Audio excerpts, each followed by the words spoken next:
کتوں کی دوڑ کے مقابلے میں ایک مرتبہ ایک چیتے کو شامل کیا گیا، لیکن تعجب کی بات یہ کہ جب مقابلہ شروع ہوا تو چیتا اپنی جگہ سے ہلا تک نہیں، اور کتے اپنی پوری قوت کے ساتھ مقابلہ جیتنے کی کوشش کرتے رہے۔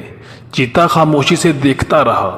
جب مالک سے پوچھا گیا کہ چیتے نے مقابلے میں شرکت کیوں نہیں کی تو اس نے دلچسپ جواب دیا، کبھی کبھی خود کو بہترین ثابت کرنا دراصل اپنی ہی توہین ہوتی ہے۔